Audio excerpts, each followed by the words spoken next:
Bonjour à tous. Merci d'être là pour cet atelier qui va se tenir sur le thème des solutions pour l'agriculture durable. On a le plaisir d'avoir avec nous Bruno Malnard, Business Development Lead chez Hyphen. Merci d'être là. On a également Mathias Vincent, Key Account and Project Manager chez Telaka. On a avec nous Hamza Bendahou, qui est cofondateur de la start-up marocaine Sowit. Et on a enfin Wissal Benmoussa, qui est cofondatrice de la start-up From Sand to Green. Bienvenue à tous. Je vais commencer par vous donner la parole pour que chacun de vous présente l'entreprise que vous représentez. Bonjour, déjà merci de m'avoir invité à cette table ronde. Donc, je représente la société Hyphen qui a développé une expertise en phénotypage et haut débit. Donc, le phénotypage et haut débit consiste à mesurer les plantes pour en extraire des caractères physiologiques d'intérêt pour les clients qui sont les semenciers, les producteurs d'intrants, donc produits phytosanitaires, engrais, biocontrôle, etc. ou le monde de la recherche pour essayer de comprendre typiquement, par exemple, pourquoi telle variété de plantes va avoir une meilleure résistance au stress hydrique ou une meilleure résistance à une maladie. Merci beaucoup, Mathias. Bonjour, merci pour l'invitation aussi. Donc moi, je représente la société Telaka. Donc en fait, on propose une solution de capteurs connectés et une solution web et mobile qui permet en fait de participer à l'optimisation de la ressource hydrique, notamment via la surveillance des systèmes d'irrigation. Merci beaucoup et bienvenue. Hamza, je te laisse dire quelques mots sur Sowit. Bonjour à tous, merci pour l'invitation. Sowit, en fait, c'est une boîte qui fournit de la donnée aux agriculteurs et aux agro-organizations. En fait, ce qu'on fait, c'est qu'on aide les agriculteurs à optimiser leurs opérations critiques telles que la fertilisation, l'irrigation, l'estimation de la date de récolte, en se basant sur une donnée qui est une commodité, l'imagerie satellite, et en développant des modèles par-dessus pour aider l'agriculteur donc à prendre des décisions, à identifier ces zones d'hétérogénéité et l'aider à augmenter ses rendements de manière durable. Merci Hamza et bienvenue. Wissal. Bonjour tout le monde. Alors, From Sand to Green est une start-up qui lutte contre la désertification et le manque de terres arables en créant des terres agricoles, en utilisant des techniques d'agroforesterie et la composante dessalement, voilà, pour faire très simple. Merci Wissal. Alors merci vraiment à tous les quatre d'être là. Moi, la première question que j'aimerais poser à Bruno, c'est finalement comment la technologie et comment la data en particulier peut-elle justement apporter des solutions pour résoudre les problématiques d'agriculture durable. Alors, dans l'agriculture durable, on va distinguer deux choses. D'abord, effectivement, c'est la capacité d'adapter nos modes de production au changement climatique. Donc voilà, pour permettre de continuer à produire dans tous les environnements. Et la deuxième chose, c'est aussi la préservation, on va dire, de notre environnement et donc du coup, ce qu'on a appelé en France l'agroécologie. Donc il y a vraiment ces deux volets. C'est se dire d'un côté, je préserve mon environnement pour continuer à produire et d'autre part, j'adapte mes pratiques, mais également mes semences, mes plantes, pour faire face au changement climatique. La data est vraiment importante parce qu'aujourd'hui, la data a toujours été dans le monde de l'agriculture, mais souvent acquise de façon manuelle par des observateurs, par des techniciens, par des ouvriers agricoles. Et aujourd'hui, ce que l'on cherche, c'est essayer d'avoir un maximum de données à un grand débit. Et c'est là où on parle de phénotypage haut débit, pour essayer d'acquérir un maximum d'informations pour comprendre justement quelles sont les meilleures pratiques et pourquoi une pratique fonctionne bien dans tel environnement pédoclimatique alors que dans un autre environnement pédoclimatique, ça fonctionne moins bien, quoi. Voilà. Et ça, c'est le big data qui permet de résoudre ces problèmes. Et d'autre part, aujourd'hui, les technologies d'acquisition d'images vont permettre d'aller beaucoup plus loin aussi dans la capture de ces informations. Typiquement, par exemple, les caméras multispectrales ou les lidars vont nous permettre d'avoir une connaissance beaucoup plus fine du comportement de la plante. Et typiquement, par exemple, quand on parle de stress hydrique, l'un des phénomènes importants, c'est par exemple l'ouverture des nématomes au sein des feuilles. Et ça, on ne peut pas visuellement le caractériser. Mais par contre, avec des systèmes d'acquisition performants, eh bien, on va pouvoir comprendre exactement comment réagit la plante vis-à-vis d'un stress hydrique et donc de pouvoir mieux s'adapter à ça. Et donc finalement, l'enjeu, c'est de collecter un maximum de données et du coup de les utiliser pour automatiser la prise de décision. C'est ça. Et là c'est un enjeu fort justement, c'est l'acquisition des données. Alors on a déjà pas mal de vecteurs, mais aujourd'hui il faut encore progresser dans les capteurs pour qu'ils soient à haute résolution et qui nous permettent d'aller capturer l'information vraiment très très proche. Ensuite, l'intelligence artificielle a vraiment révolutionné ce monde du traitement de l'information agricole, justement grâce à un apprentissage et nous permet de reconnaître des situations qui aujourd'hui étaient difficilement perceptibles par l'œil humain. Super.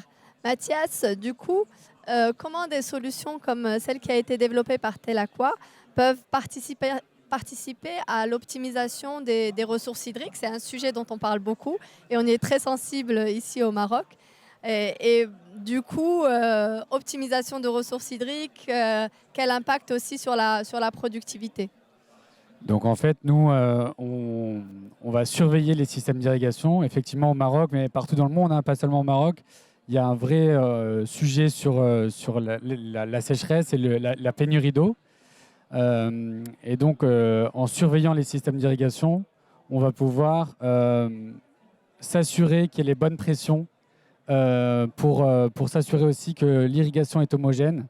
Et donc, qui dit irrigation homogène dit meilleur rendement, puisqu'il y aura le bon apport en eau au niveau de toutes les parcelles. Aujourd'hui, nous, ce qu'on propose, c'est vraiment de connecter la pression en continu, en temps réel, pour pouvoir justement surveiller les systèmes d'irrigation, éviter les bouchages, éviter les fuites, enfin en tout cas pas éviter les fuites, mais déceler les fuites, et en fait alerter l'agriculteur au niveau de son système d'irrigation pour qu'il puisse agir dès que possible et éviter le gaspillage de l'eau. On va utiliser les outils d'aide à la décision. Donc il y en a là, il y en a ici à côté de moi. Nous, on permet aussi de connecter des sondes capacitives pour vraiment savoir la température du sol, le taux d'humidité du sol. Et tous ces outils d'aide à la décision vont donner des données agronomiques qui vont permettre de prendre des décisions d'irrigation. Une fois qu'on a la décision d'irrigation, nous, l'idée, c'est qu'elle soit bien effectuée au niveau du système d'irrigation, au niveau des parcelles et sur les champs, en fait. Savoir qu'il faut tant d'eau, c'est bien. Savoir si le système d'irrigation a la bonne pression et permet une assurance d'avoir les bonnes quantités d'eau jusqu'en bout de ligne, ben c'est bien aussi. Donc en ça, on va mieux irriguer, maximiser la ressource en eau, l'optimiser en tout cas, et donc avoir un réel effet sur les rendements, puisque une parcelle pas bien irriguée a un impact, ça a un impact sur le rendement, le calibre du fruit, la couleur du fruit, sa sucrosité, etc. etc. Donc il y a un vrai enjeu là-dessus. Merci Mathias. Alors, on vient d'entendre parler de deux solutions d'aide à la prise de décision qui sont des innovations avec des impacts majeurs sur le secteur. À ton avis, Hamza, quel est le rôle des startups pour la diffusion de ces innovations dans le secteur? Alors, en fait, je pense que ce qu'il y a au cœur de la start-up, c'est le fait de pouvoir être agile, réactif, aller très vite sur le marché, itérer très rapidement. C'est un peu la définition presque d'une start-up. Et c'est d'ailleurs quelque chose qu'on voit quand on travaille avec des grosses entreprises, en tout cas quand une start-up a à interagir avec une grosse entreprise, on fait face un peu à une inertie qui en tout cas, nous, on n'est pas habitué. On prend l'habitude, mais on n'est pas habitué. Et du coup, je pense que l'idée qu'il y a derrière ça, c'est vraiment d'essayer de disrupter le marché, d'apporter des solutions qui vont permettre aux agriculteurs de cultiver de manière durable. Et quand on voit en fait ce qui se passe en agriculture dans le monde, et particulièrement en Afrique, par exemple, quand on voit au Maroc qu'il y a des agriculteurs qui ont des 200, 300 hectares qui sont obligés d'arracher parce qu'ils n'ont plus d'eau dans le sud du Maroc, on se dit on ne peut pas rester comme ça. Par contre, un peu à l'inverse, dans le nord-est du Maroc, il y a encore une disponibilité d'eau, il y a une terre qui est assez argileuse, et il y a des agriculteurs, quand on leur parle de ces solutions, qui ne vont pas être super intéressés. C'est-à-dire que ça va être considéré comme un peu nice to have.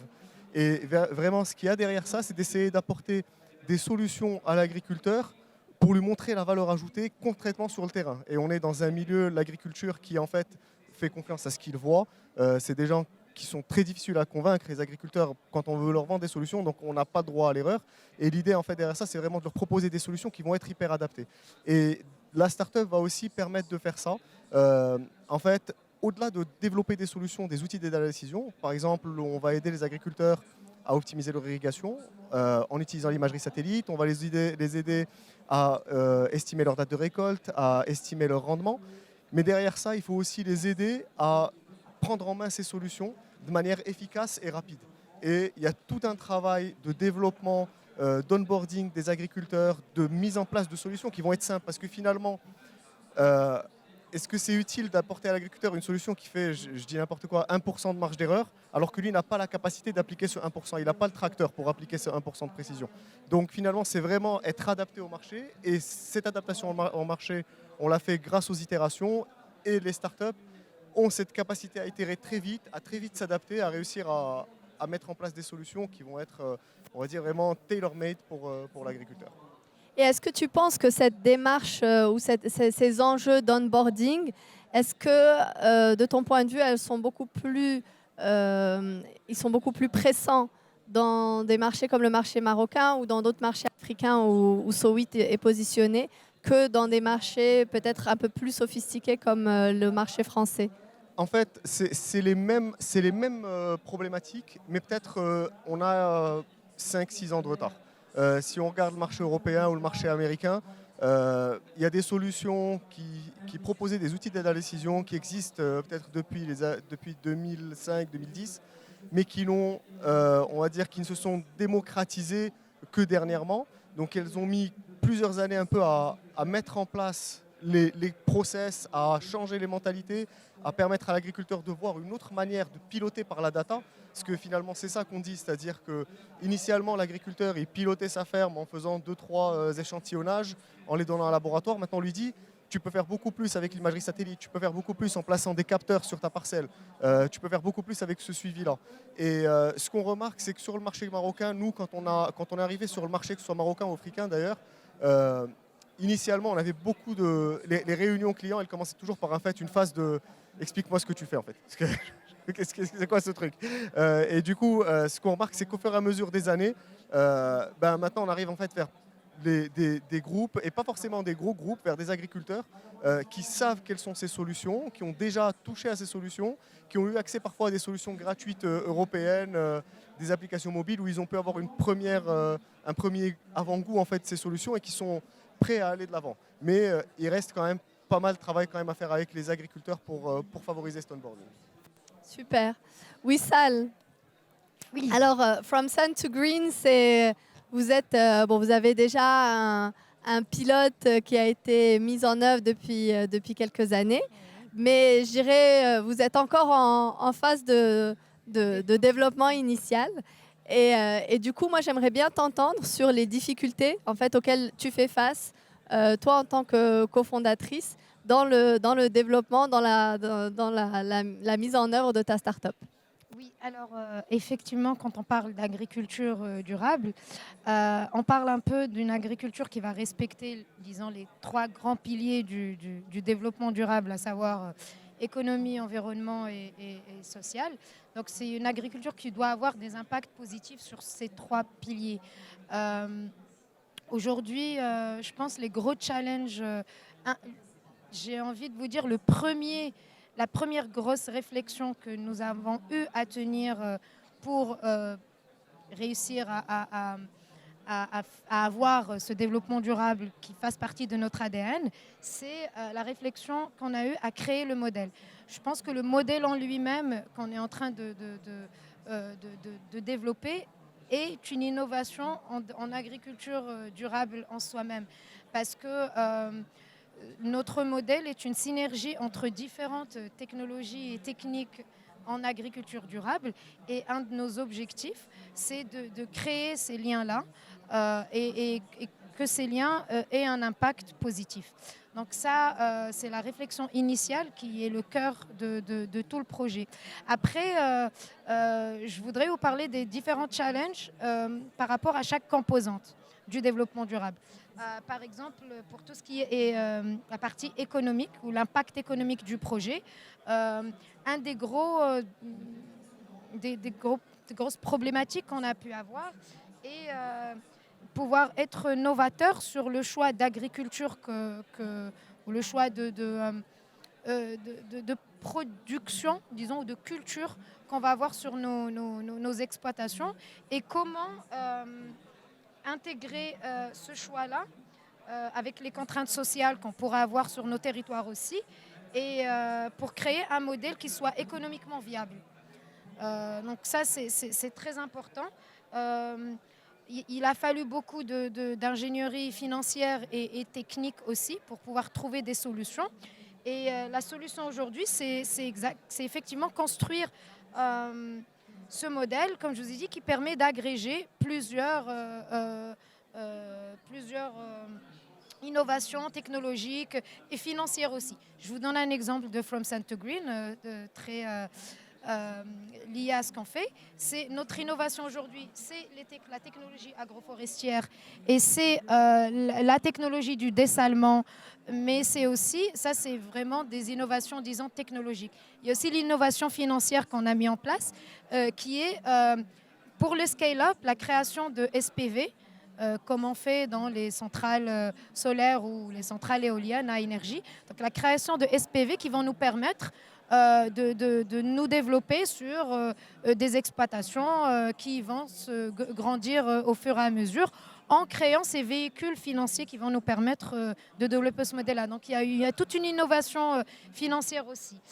Sur la partie écologie, et là c'est sympa de parler de notre POC ou de notre laboratoire où cela fait 3 ans qu'on fait du développement et de la recherche dessus, où pour être sûr que notre modèle écologique est un modèle à impact positif bien sûr, nous avons fait de l'assessment au niveau de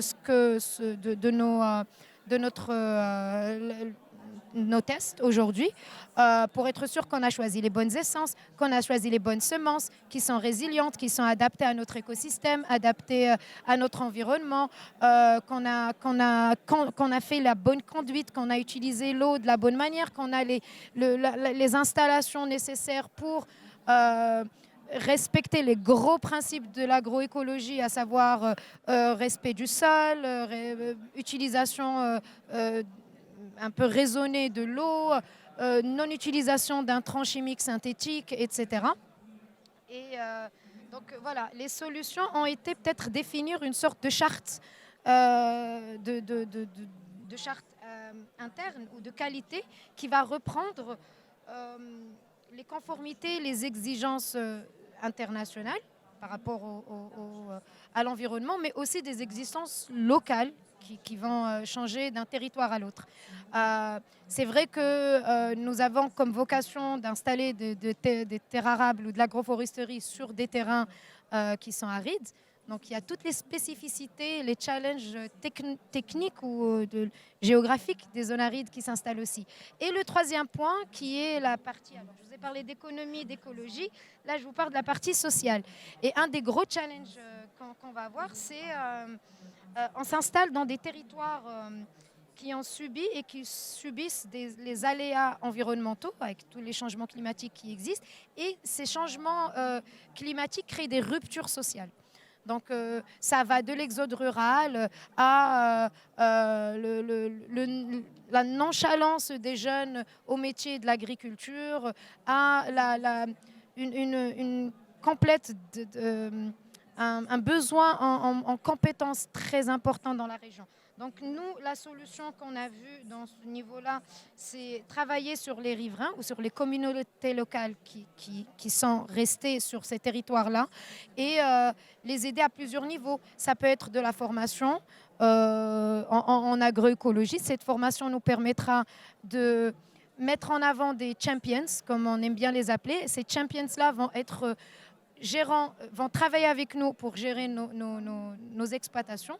Et puis, on fera un focus sur les femmes et les enfants qu'on veut intégrer, sensibiliser, former non seulement pour travailler avec nous sur nos plantations, mais aussi pour monter des projets connexes qu'on va pouvoir lier en synergie avec ce que nous on fait. Je donne un exemple.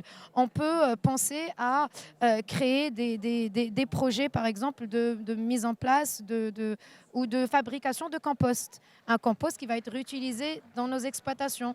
Mais ça peut vraiment on peut installer des circuits de sylvopastoralisme au niveau de nos plantations qui sont des plantations d'arbres, ce qui va être intéressant pour les les communautés locales qui sont spécialisées dans le cheptel, tout ce qui est pâturage, etc. Et c'est vrai que du coup, effectivement, le secteur de l'agritech, c'est passionnant parce que chaque situation, en particulier, je ne sais pas si c'est le cas sur le marché français, mais dans les marchés comme le marché marocain, il y a des enjeux à la fois environnementaux et sociaux qui sont très importants. Et du coup, effectivement, les startups doivent prendre ça en compte dans leur business model.